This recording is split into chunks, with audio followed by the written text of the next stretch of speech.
Good day everybody, this is Peter from Tales Productions and welcome back to Star Trek Online. This is a free-to-play account playing through the story of a 23rd century Starfleet officer, and we've now completed the Solanae Dyson Sphere storyline. The very first in what I think before I assumed would be endgame, and I think now that's a safe assumption.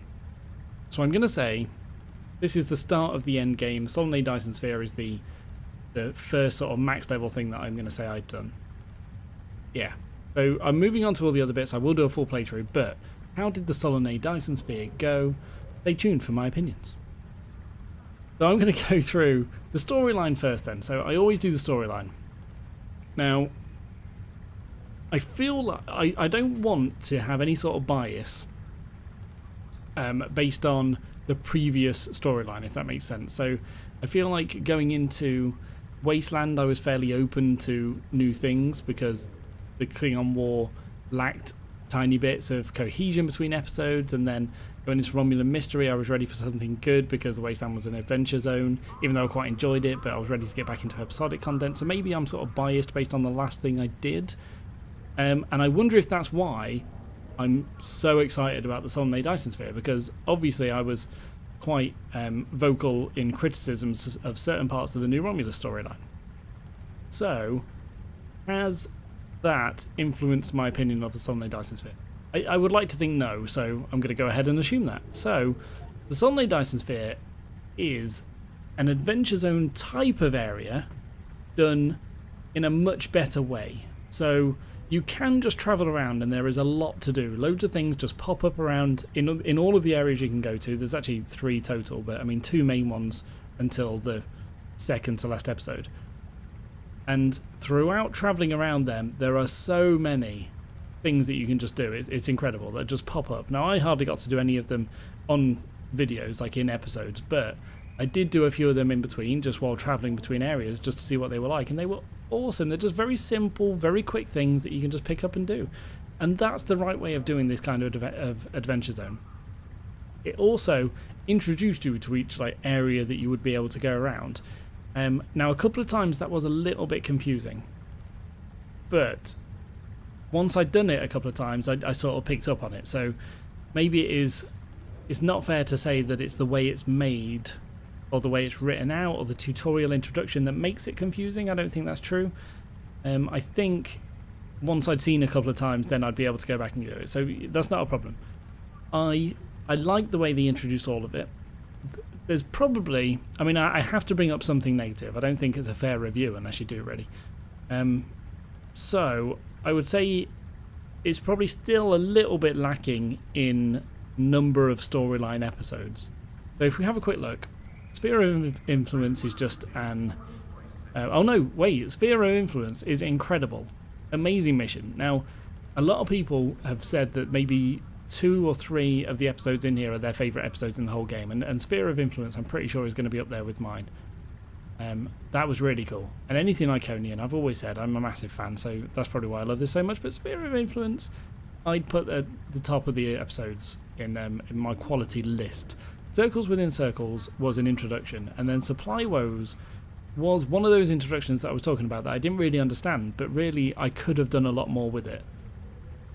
But I just didn't, because it completed the mission, and I sort of thought, well, that's completed then, I can just hand it in and we're done. But I mean, you could have done a lot more, and the same with the contested zone as well. It introduced you to the area, but then once you'd done sort of one area, it said you were finished.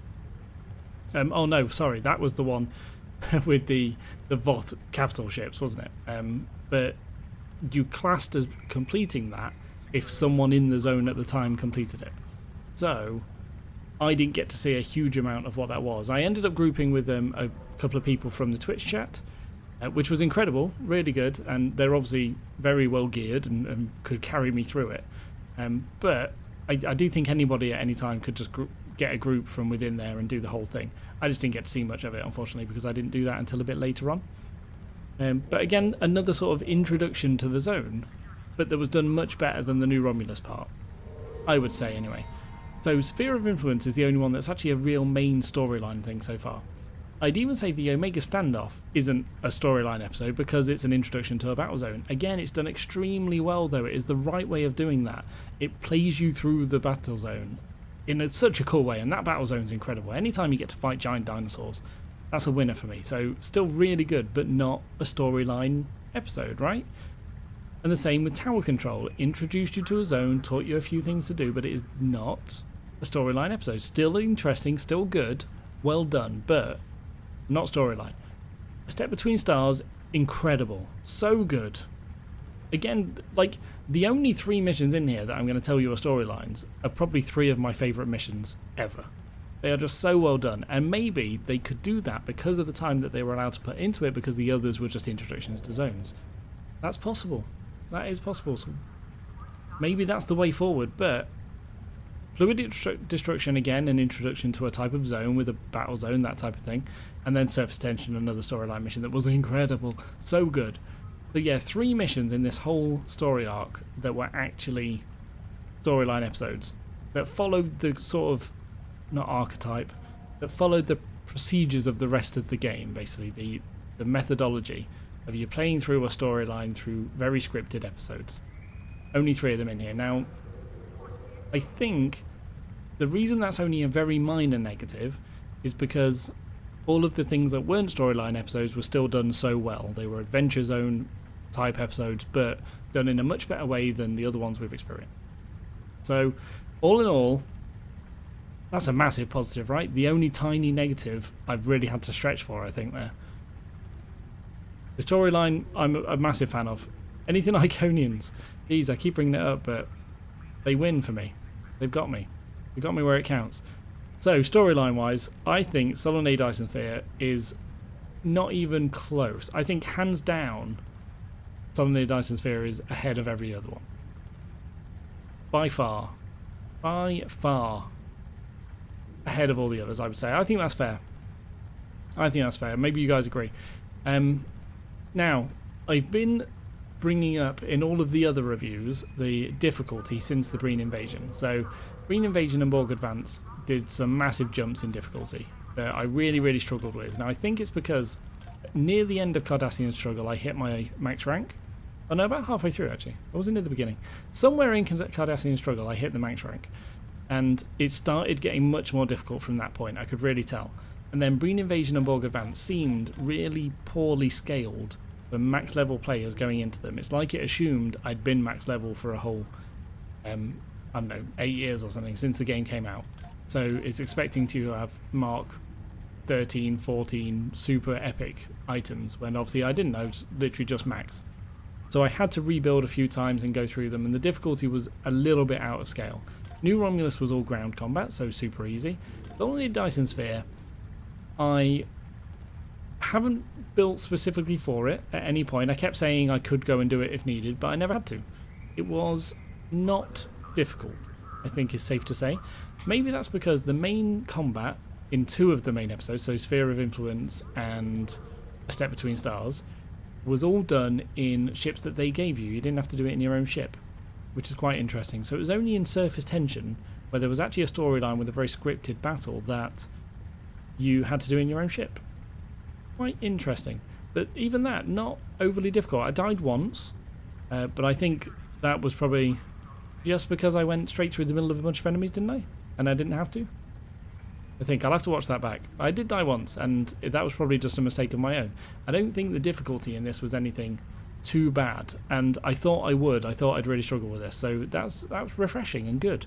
I mean, I wouldn't say it was too easy, except actually in A Step Between Stars, there was an option for you to take one of the 3 possible choices, where you either use some drones to help you, use some lasers to help you, or didn't take any help. And I assumed not taking any help would mean I'd die a lot, and it was really difficult, but it really wasn't. Super easy. Super, super easy. I am told by a few viewers that that's because of the type of build I've gone for, and it's just that that's a little bit overpowered for the way that I play, which makes sense. Yeah, I mean, that's probably why I chose it in the first place, to make it a bit easier. But maybe I'll change that up a little bit and go for a drone type build instead. Not sure. I won't be doing that in the sort of rebuild and housekeeping at the end of this episode, but we'll see. So, Solanae Dyson Sphere, then difficulty I'd put as easy, but not too easy. Still sort of playable, and you still have to think about stuff. I still had to do the normal sort of setting up of all my fabrications and stuff before slamming through it all. So, yeah, not too easy, but I'll just go say it. I think it was really well balanced. It was good. Yeah. Difficulty-wise, very good. So, what else do we want to talk about? We've done storyline and difficulty. I feel like this is the first storyline where the scope and the scale of it... I said this at the end of the last episode, so I'm sorry to repeat it, but I feel like it fits in the review. I feel like the scope and the scale, the first time they've gone so epic and put in drastic changes. So, obviously, one of the changes right at the end is that's when Earth Space Dock got sort of rebuilt. So at the time, I imagine that was a much more sort of massive change than I've sort of seen it being, because I've been running around the new space dock a lot. But that feels really good. That's a massive, drastic change. And the Klingon Federation War that is really defined. I mean, it defines the opening of the game in the Klingon War.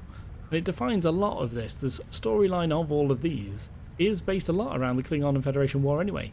That's all come to an end now. That's epic. That's massive. To put that in as part of the story, I like that. That's one of those sort of brave decisions that I've said before they tend not to make.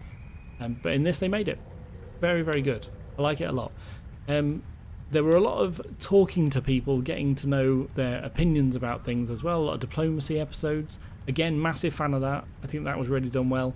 And a few sort of mechanical changes as well. I mean, there are a few episodes previously, before the Solanae Dyson Sphere, where they just throw in random massive mechanics that I think is a really good thing to do. I don't think anything like that happened in Solanae Dyson Sphere. But still, there were a few, like in the A Step Between Stars episode, there were a few new mechanics to that. Was really cool. It was quite good. Yeah, I liked it. And a new puzzle, actually. That was quite good. Okay, so yeah, all in all, shall I commit to a ranking?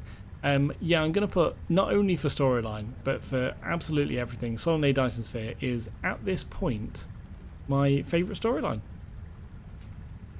So it's taken over, I think I said before, Romulan Mystery and Borg Advance were my two favourites, right? But I think they both struggle. Well, Borg Advance definitely struggles with there being a lack of episodes. There's only 4 real episodes in that. Romulan Mystery has a lot more, and is an awesome series, really awesome. But yeah, I think Solanae Dyson Sphere does beat it off. Not like that. Yeah, it does win. It beats Romulan Mystery, I would say. So, with that, I think that's the end of my review of the Solanae Dyson Sphere. I'm now going to be moving on to do a little tiny bit of build organising. Now, I have talked it through with the wonderful Twitch and YouTube chat. By the way, if you are watching this and you want to join for the live streams, you can. Have a look at the Twitch channel. It's in the description below for an actual schedule, because it may change. But as of this recording, I stream on Monday and Wednesday evenings. It starts at 7:30, whatever the current UK time is for that time of year. But 7:30 is when I start. And I'll end at any time, basically. It could go on, depending on how hot it is in this room. It could go on for an hour and a half. It could go on for 5 hours. Who knows? But join at 7:30 and you'll definitely see. So, I'm going to be going through a quick change now. I've checked out, because I wanted to change from Tetrion to phasers. I think I just had it in my mind that phasers would be a bit better, and I think that was generally agreed as well. But let's run over to the exchange and find out quickly why I didn't do that. So I want to change to a rare build, obviously. I don't want to change to phasers and go down to uncommon like the one I've got here. I kept this because I got it in a mission reward. So I'd want to stick with rare. Now, it would need to be Rear Admiral upper half. Rare. I've obviously looked for a Cardassian Tasker egg, but we need phaser beam. There we go, 230,000. This is why I can't do it, unfortunately. If I need 8 of those, then we're looking at nearly 2 million. More than 2 million, really, because it goes up in price quite a bit. In fact, that's a Mark 11 for 300,000. Ridiculous. Alright, so obviously I think that's not an option. I mean, I have 1.7 million now. So, not an option to go and just change the build straight up. Now, I could go and do some grinding, and I am considering that before the next full-on series, before the next recording session. So I could go and get some phasers, and I could go and get some set items, for instance. That's possible. I could do that. But the first thing that I think I'm going to do is stick with Tetrions. Definitely stick with Tetrions. And change over just some of my consoles, I think. So I'm going to change my tactical consoles to increase Tetrion damage only, so get rid of these being weapons. Maybe just this one, because this is like a Mark 9 common, so I can get rid of that. And then I think I'm going to change these two engineering consoles as well. So I'm going to change them from Plasma Tetrion and all damage. And I think that Plasma was for the Borg and the Romulans, right? In the Borg story arc. The last one I really struggled with. I'm going to get rid of those two and replace them with whatever I think is going to be coming out of the Delta Quadrant. And I am reliably told that will be Polaron, right? So, without any spoilers, they were wonderful not to spoil the storyline for me, but I'm told I should equip against Polaron damage. So I'm going to do that. Let's have a quick look now. First things first, I want a Tetrion... No, not you. Tetrion thing. What's it actually called? Tetrion Pulse Generator. Tetrion Pulse. Let's just search for that. Nope. Gen. There we go. So I need a Mark 12. 140,000. Is that worth it? Can I get a super deal and just search for the next level up? Wow. 11 million. Alright, yeah, let's do that. Yeah, why not? I'm just going to go crazy and check for a couple of really high ones. Oh. Only 4 million. Positively cheap. Positively cheap. Okay, let's pop that down. Search for any quality just in case. I could go for a green one. Not that big a difference. It's only 26.2 instead of 28.1, but it's 3,000 instead of 140,000. Wow. Yeah, I actually am going to do that. Yeah. Yeah, I'm going to do that just for the money. It's only a 2% difference. Can't be that big difference, right? Yep, getting it. Alright, and then let's equip that. Alright, now I might change this one as well. Haven't decided yet, because that is giving plus 18.8. So it depends on the diminishing returns from the Tetrion ones. If I get another green, that probably would be enough, actually, wouldn't it? Okay, so let's quickly have a look for whatever gives me resistance to Polaron damage. I want an engineering console, chip console, engineering, rear ammo, upper half, get rid of the search. Here we go. Oh, stop it. You look horrible. No. Physical kinetic. I'm just looking for the name of one so I can search for it. Polaron? Polaron? I guess it'll have Polaron in the name, right? No, not necessarily. Engineering electromagnetic hull plating. So if I just search for hull, they've all got hull in the name, right? There you go. Parametallic. Parametallic. Parametallic hull. That's the one. Okay, so let's quickly look for rare. That's worth it. Very rare. I'd say that's worth it too.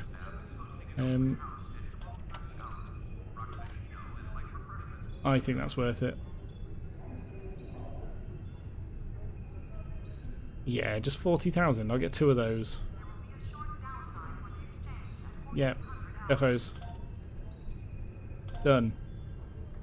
You're in. That is fantastic, actually. That's really good. But that's already, I think, that is already going to boost my chances. What do we think in chat? Do we think I definitely should change the 18.8 all beam weapon damage for another 26.2 Tetrion?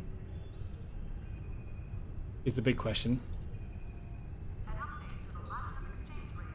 So let's just quickly bring that up again. Oh, it's ship equipment. Oh no, sorry, it was a tactical console. I'm being silly. Tetrion. Tetrion.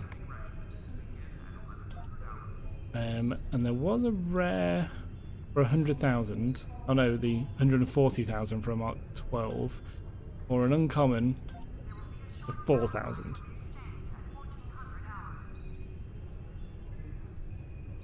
Okay, so switch to Tetrion is the only comment so far. Can you craft 0-point module from the Romulan reputation already? You might be short. Why? What would that give me? So new Romulus. Is it a reputation reward or an upgrade or something? How do I find that? Store? Ooh. Cool. So I can get a console early from here, can I? Somewhere?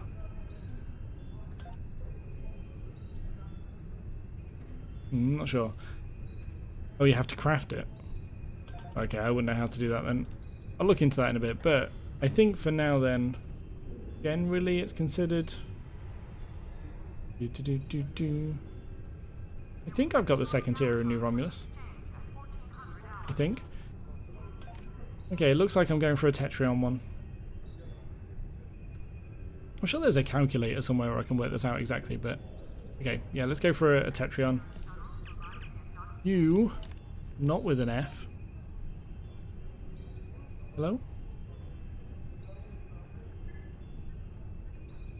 Why did that not work?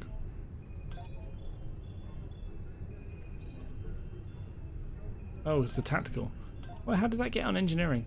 Alright, so you, 4,000. Yeah, let's get it.